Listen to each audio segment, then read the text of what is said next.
คิดผิดแล้วที่ปลูกหมักฝรั่งหรือว่าปลูกหมักซีดาปลูกแล้วก็เสียดายดินก่อนสิไปเบิ่งวิดีโอนี้ก็อย่าลืมฝากทุกคนกดไลค์กดแชร์แล้วก็เป็นกำลังใจให้กับช่องวงสวนเกษตรเนาะก่อนอื่นก็กราบสบายดีพี่น้องที่ฮักเกษตรทุกคนในตอนนี้พี่น้องอยู่ในช่องฮักเกษตรกับบ่าววงสปป.ลาวเนาะคือมื้อนี้มีเรื่องมาเว้าสู่ฟังน้อยๆนึงนะทุกคนก่อนข่อยสิปลูกหมักซีดานะมีหลายคนมาเว้าให้ข่อยว่าคิดผิดแล้วที่ปลูกหมักซีดานะคิดผิดแล้วที่ปลูกหมักฝรั่งเนาะปลูกแล้วก็บ่เสียดายดินบ่แบบข้าเจ้าบ่เคยปลูกนะคนในบ้านเนาะข่อยเป็นคนแรกที่เอาหมักซีดามาปลูกอยู่ในบ้านเนาะหลายคนมาว่าให้ข่อยว่า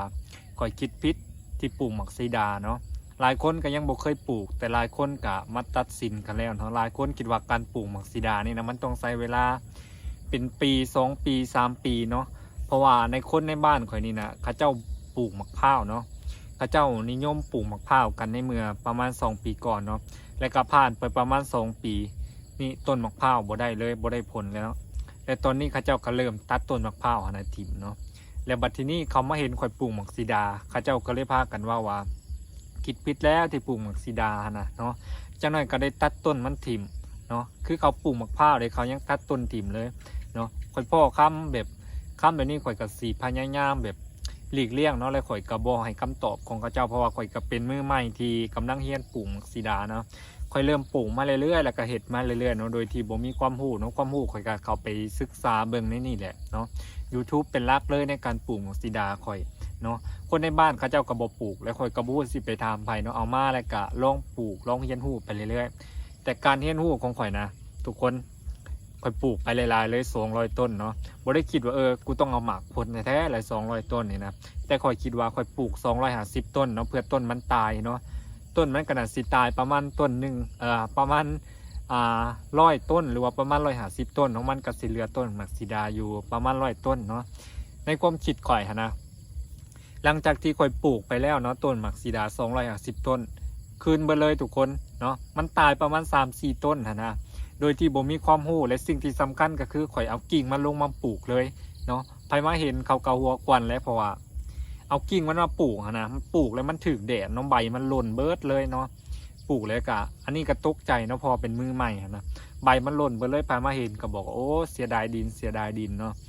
แต่พอใบมันหล่นแล้วยอดมันก็จะแตกใหม่เนาะสำหรับใครที่เคยปลูกหมักฝรั่งหรือว่าปลูกหมักซีดานี่จะฮู้เนาะทุกคนเนาะเพราะว่าเวลาที่เราเอากิ่งมันมาปลูกเลยนะใบมันจะหล่นเนาะแล้วมันก็สิแตกยอดใหม่ขึ้นมาเนาะ